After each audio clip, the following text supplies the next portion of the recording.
So there was no way I couldn't make a video about this. Final Fantasy is more or less what gives me life, right? I am a massive fan of Final Fantasy. I've played 6, 7, 8, started 9, haven't finished it. 10 doesn't interest me. I started 12, can't get into it. I played 13, 13.2, 13.3, 15, yeah, 15, 7 Remake, Crisis Core, Dirge of Cerberus, Type 0, I hated Type 0. The point is I played a lot of Final Fantasy, right? And while I haven't played any Souls-likes, this news is certainly something that, like, really has me excited. And that is, this rumor coming from Naftra off Reset Era. And, Naftra has a history. She is very credible. She is correctly foretold like she's a seer. She has predicted. She was the one who broke the ice on Final Fantasy 16 around last June or July. I can't remember which month it was. Around that PlayStation 5 showcase, she put out a prediction list, and it was completely correct in every single way. And it even said new Square Enix IP, which was revealed to be Project Athia, now known as Forspoken.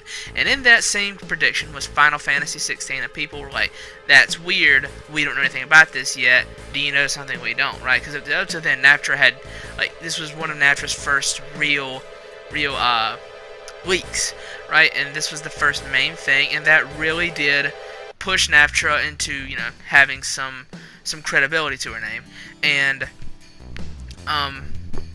And she was saying, yeah, Final Fantasy 16 is real. It's like much further than you would think it is. And then, you know, 2 or 3 months later, we get that PS5 showcase where they reveal what the console looks like. And sure enough, there, first thing they show, very far into development, is, you know, Final Fantasy 16. Naftra was right. So she's right on that. She's right on Forspoken. And then Naftra is also correct. I'm just giving all this backstory to say there's a really good chance this is real. And basically, it's and then we cut forward to the start of this year, back in January, I believe it was, towards the end of January. She comes back to say there's a PS5 version of the Final Fantasy VII Remake coming out on PS5, obviously. But it is more than just a simple graphics or performance upgrade. There is new story content here as well. Also, I hope you're enjoying this gameplay of me just cheating the Deadeye boss fight. God, episode Duscae was so broken. But anyways, speaking of broken, look at that frame rate. But anyways, back on topic here. So then she says that, and she says it will be announced shortly after the new Final Fantasy XIV expansion. And I'm thinking, okay, an expansion hasn't been announced yet. This could be real good evidence that, yeah, she is completely legit. And sure enough, we get the Final Fantasy XIV Endwalker expansion evidence. And then, sorry about that. And then shortly after, maybe 2 or 3 weeks, guess what shows up at a State of Play? Final Fantasy VII Remake Intergrade, and what do we see? New story content. Naftra has been correct in every single way up to this point, and I have no reason to doubt her on this. So, a few days ago, she comes out and says, I believe we can expect one more major Final Fantasy announcement at E3 in addition to the already announced stuff. Final Fantasy 16, Final Fantasy 14 Endwalker, and Final Fantasy VII Remake Intergrade. And I believe it was either her or someone else that said there are no plans for 7 Remake Part 2 at E3, but she doesn't know the full schedule. She just knows some things. But the point is right now, one more thing, and then it was a couple days later. Actually, I think it might have been that same day, or maybe just one day later.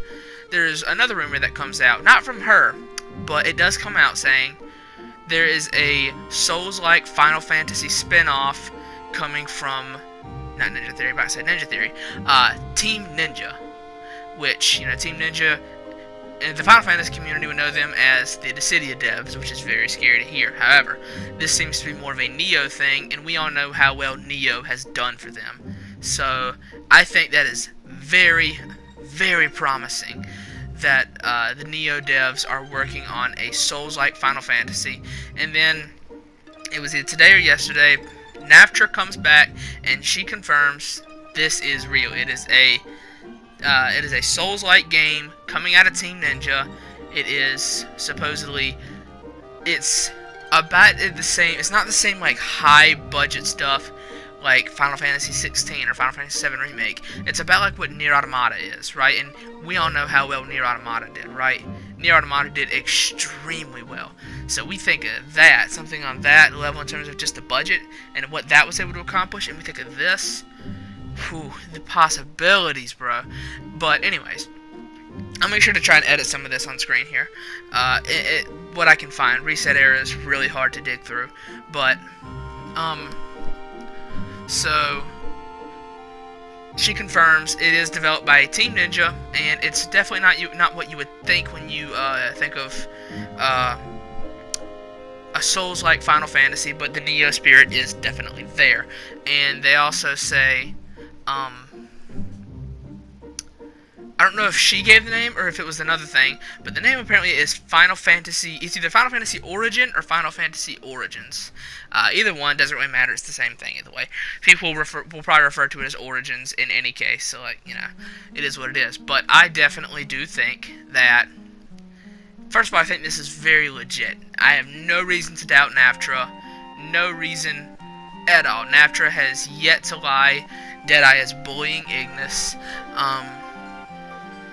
Yeah, Naftra has yet to be wrong, so I 110% do believe Naftra on this. So she says that this is the most dark and violent Final Fantasy to date. Now, this is concerning in some ways, because, like I said, I played Type 0, and I absolutely hated how needlessly edgy that was. So I don't know if this is going to be edgy, dark, and brutal, or if it's going to be, you know, good, dark, and brutal, like Souls, right? I'm hoping for that. Definitely not edgy. But, you know, you never know. What I've heard, and she was asked to describe the aesthetic of the game, and she said it is definitely a Team Ninja game, but the person doing designs is Tetsuya Nomura. Now, I know immediately everyone flipped their whole shit when they heard Nomura doing designs, right? And that's because a lot of people have a very, very strong hate boner for Nomura. I am not one of them. But I definitely do think that Nomura just doing art is great, because Nomura is really good with designs, in my opinion, and his art. He's got a couple stinkers like KH1 Sora with his romper, right? He and what was it? Terra's Big Bubba Rich's pants and Pete's outfit. You know what I mean, right? The zippers and the belts and all can definitely be excessive, but I definitely do think that Nomura does do well with designs. And him just doing that here, while Team Ninja handles everything else, I think should come out looking just fine. Now, something else we heard is that Final Fantasy Origins takes place in the world of Final Fantasy 1, and I cannot remember what the name of that world is right now. It's not in my mind. I'll throw it up on screen when I can find it, but I don't know what it is. So I know it's supposed to take place there. So I definitely do think that this is real, and I am beyond excited for this. Square Enix's E3 this year is going to be so insane. They're going to have Final Fantasy 16 is definitely going to show up. Final Fantasy Origins, I am 99% confident this game will be there. And Forspoken will almost certainly be there. I'm not expecting Final Fantasy 7 Remake there at all. I give Kingdom Hearts a 50-50 shot. It could be there, it could not be, but I do definitely think that it's going to be a really solid E3 season for Square Enix. Now, there's one more thing I wanted to talk about with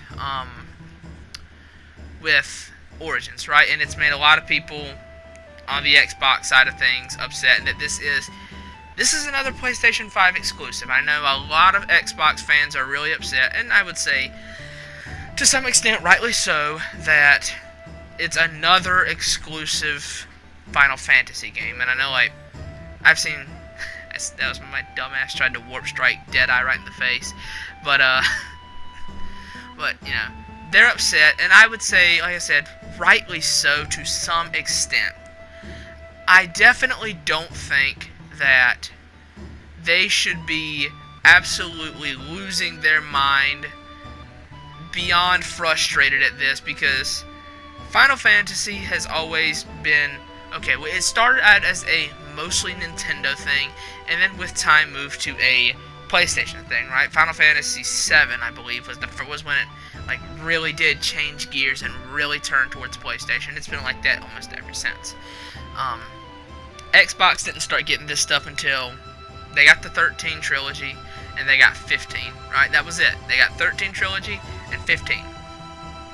And the reason this is exclusive, I'm pretty sure, it's obviously money, right? Sony has probably looked at the sales numbers and offered Square more on 16, Origins, Forspoken, and 7 Remake, because according to NAVTRA, another thing, well, I don't doubt NAVTRA, they also said there are plans for a PC port for Final Fantasy VII Remake once the time exclusivity is up, but there are no plans for an Xbox port, and I can definitely believe this. They just offered them more known make on Xbox anyways. And the reason I think that Sony definitely could do this is because Final Fantasy 15 sold about 9 million copies as of, I believe it was December 2019 or December 2020. I can't think of which one it was. But Final Fantasy 15 had sold about 9 million copies at that time. And yeah, that's very good, right? And then you would think, well, maybe some of those are on Xbox, right? And that would warrant an Xbox release of these other Final Fantasies. Well, you see, the thing with that was 7 million of those 9 were on PlayStation, and the last 2 million of those are split between PC and Xbox. So that's not a lot of sales, all things considered. It is 100% likely Sony just weighed the costs and said, we can pay them more than they would have made on Xbox anyways, and definitely lock this here. And it does seem like from now on, for most of Square's big budget stuff, it does seem like PlayStation is going to be the home of it, right? You know, we've seen this with Final Fantasy now. We're 3 Final Fantasies in a row of just PlayStation 5 console exclusive, coming to PC at some point. At this point, probably not Xbox. I would say, if you're betting on an Xbox release of these, I would definitely not hold my breath at this point. We are 3 exclusive Final Fantasies in at this point. And it seems like Forspoken will be the same. It'll come to PC, probably not Xbox. At this point, an acquisition of Square Enix, if someone were to buy Square Enix, it's 100% going to be Sony. I don't think Square Enix makes way too much money right now to be bought, so that's not going to happen. But if it were to ever happen, it's not going to be Xbox. I'll say that right now. It's not going to be Xbox. They don't have a market there. And but yeah, like here's my thoughts on it. Neither PlayStation nor Xbox needs to cater to anyone that isn't on PlayStation or Xbox. And I'm a PlayStation guy, right? I'm obviously a PlayStation guy. I use Share Factory for my stuff. But there's a car beeping its horn. But anyways, I'm fine with the exclusive thing. I know a lot of people are saying exclusives shouldn't exist anyways, and to some extent I can agree, but consoles have to differentiate themselves somehow, so exclusives are generally the way to do that. And I do definitely the frame rate, my god, episode Duskay, what is wrong with you? That's rough to watch. But yeah, I do definitely think that it's a good move by Sony, right? Because I know, like, I do want to float this out there, because a lot of the Xbox fans that are like really upset that Final Fantasy is gonna get locked to PlayStation. Didn't they just buy Bethesda? I thought that was good enough. I thought that was the game changer Xbox needed. So then why do you need Square Enix, right? I'm just gonna throw that out there. But anyways, I know they say, third-party exclusives. Why are they third-party? There shouldn't be any third-party exclusives. And a lot of these people seem to forget that, you know, one of the only really well-received Xbox exclusives were first or third-party. There's 2 I can think of that are really well-received. One of them is Ori, first party. Very good. The second one, Sunset Overdrive, back before Sony bought Insomniac Games. Third party exclusive, one of the few that was extremely well received. Extremely well received, right? I definitely do think that there's nothing wrong with it at this point. And I'm not trying to seem like, wow, really anti-Xbox on this. Because I'm not. Because it does suck for the real big Final Fantasy fans that are on Xbox. If you're a big Final Fantasy fan, I don't know why you went to Xbox hoping to be able to play the new Final Fantasies, but, you know, whatever. Again, I'm not a Sony pony. I want to get that straight. I am not a Sony pony at all. I just don't see how you can make the case for Xbox when you weigh that up against PlayStation and PC. That's just the reason I tend to sound like I'm shitting on Xbox so much. Because I just can't see the argument for it when you weigh it up against both PlayStation and PC. And I don't include Nintendo because Nintendo's a different market at this point, right? It's not the same thing. It's like definitely not. I know, like, sometimes you'll see a Nintendo fan really get mad that like some stuff is locked to just PlayStation or Xbox, but a lot of them don't because they know at this point, yeah, Switch can't really handle it. I've gone off on a tangent here, but I did have to cover the exclusivity because a lot of people were really upset about this, and like I said, to some extent, rightly so. That frame rate is killing my eyes on this, but I also don't think that if you're on Xbox, that you should be surprised on this, because this, like I said, this is now the third Final Fantasy game, and it's the fourth major AAA title that Square seems to be just locking to PS5, right? I definitely do think that it should be completely fine at this point for timed exclusives. People like to overblow how bad they are, saying, oh, third-party devs shouldn't make exclusive titles, and I know people like to say, why does Xbox not have any third-party exclusives? And I'm gonna say something that's really wild here, and I want you to follow me on this. And this doesn't apply to all Xbox fans, but I think the reason that Xbox doesn't get many like real big third-party exclusives anymore is honestly because of Game Pass. Game Pass is a really solid deal. It is.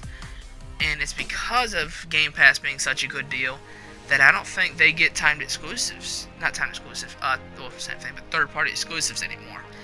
Because a lot of the Xbox people at this point, I said not all of them, but a lot of them are just so zoned in. They're so trained on getting everything on Game Pass for just that little bit of money a month that a lot of times, if a game like that if an exclusive to Xbox, which Xbox gets a lot of really small, really minuscule exclusives, extremely small, that usually don't get above a 65 on Metacritic or anything.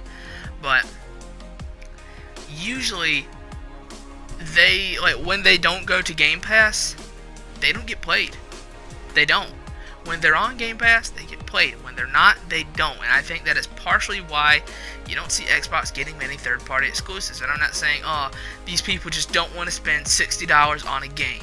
I'm not saying that. What I'm saying is that Game Pass has become such it's become such the biggest thing for Xbox at this point that it has replaced their exclusives.